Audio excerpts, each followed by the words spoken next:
Hivi tumekuwa na changamoto ya upungufu wa damu mwilini kwa watu wengi sana, na wengi hawafahamu dalili ambazo wanakuwa nazo, na hii ni changamoto kubwa sana ambayo tunasema anemia, ni upungufu wa damu mwilini. Sasa hapa nitakuletea dalili zipi zinazoonyesha kwamba una upungufu wa damu mwilini. Ndugu yangu, ukiona dalili hizi basi jua mwili wako kwenye mwili wako pameanza kupungua damu. Damu imeanza kuwa kidogo sana ambayo tunaita HB. Kwa hiyo ukigundua una dalili mojawapo kati ya hizi ambazo nitaenda kuzitaja, basi hakikisha unakula vitu vinavyokuongezea nguvu. Ndugu yangu, utakota beetroot. Beetroot inapatikana, ni maviazi fulani hivi yanakuwa meupe. Utakota rosera ni vizuri sana rosera, wengi tunafahamu, inakuwa kama vimajani, unatengenezea juisi, ni nzuri. Utakosa matembele? Hapana. Utakosa kunywa maji ya kutosha? Hapana. Lakini pia sio hivyo tu, kingine ambacho unaweza kukitumia kikaweza kuongezea damu mwilini haraka, tumia mboga za majani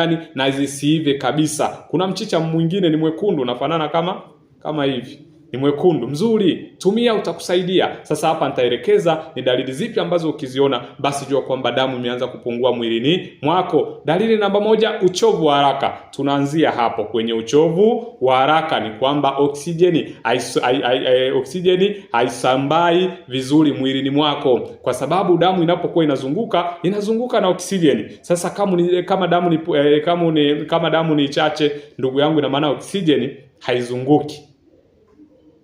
haizunguki kwenye mwili wako. Ndio maana unakuwa na uchovu wa haraka, unachoka hata kwa kazi ndogo. Yaani kuna mwingine unakuta kidogo sana. Na jamani, unapohisi kuna uchovu, hakikisha unatafuta suluhisho, kwa sababu uchovu ni dalili ya magonjwa tofauti. Mojawapo ya dalili ya uchovu ni dalili mojawapo ya figo kufeli, pressure, kisukari, fatty liver. Kwa hiyo unapochoka ni sign mojawapo ya kwamba una shida. Lakini namba mbili, tunasema ngozi kuwa rangi ya kawaida au ya kufifia. Unakuta ngozi yako inaanza kufifia, ngozi yako inaanza kama vile inaharibika, haing'ai tena, mikono na viganja vinapauka. Ukiona dalili hiyo, basi hiyo ni dalili moja kwa moja ya wazi inayoonyesha kwamba tayari mwili wako unakosa damu. Unakuta ni mkavu, yani unakuta mtu ni mweupe kabisa. Ndugu yangu, upungufu huo wa damu. Ukifanya hivi, naona hapa ni mekundu, ingawa pengine ni mekundu sababu usinzii, lakini unakuta hamna damu, inaonyesha rangi nyeupe. Lakini pia kupumua kwa shida, hata bila kazi nzito, ni kwamba mwili unahitaji zaidi oksijeni, na mara nyingi oksijeni inakosekana.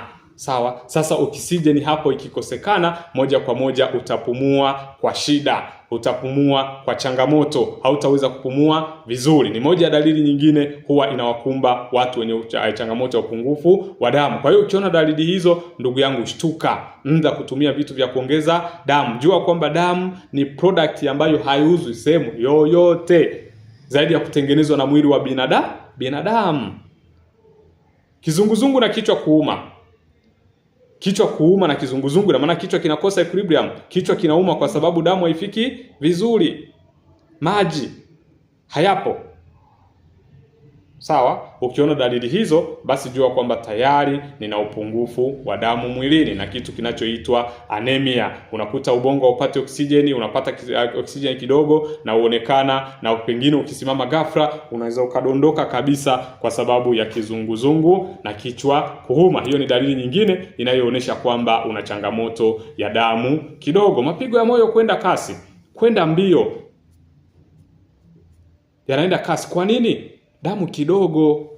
Sawa? Nimeshawaambieni kwamba ukiona mapigo ya moyo yanaenda kasi, damu kidogo, damu nyingi, cholesterol, pressure, stress, hivyo ndio vitu viko hapo. Kwa hiyo ukiona hivyo, basi jua damu ni kidogo. Ndio maana unaona mapigo ya moyo yanaenda kasi. Baridi mikononi na miguuni, na pengine kufa ganzi, kwa sababu mzunguko wa damu unapungua. Ndio maana kwenye baadhi ya viungo, baadhi ya miguu, baadhi ya maeneo utaona yanakufa ganzi, baadhi ya maeneo utaona yanapata shida na kupungua, na pengine kuchoma zaidi, ambayo ni dalili ya muda mrefu. Kwa hiyo kama unapitia dalili hiyo, ndugu yangu, shtuka, hakikisha unatafuta suluhisho. Kuchoka akili, tunasema ni poor concentration. Akili inachoka, ubongo unafanya kazi vizuri zaidi ukiwa unapata damu ya kutosha. Kwa sasa ubongo upate oksijeni ya kutosha, haupati damu ya kutosha, hapo utasahau, unashindwa kuzingatia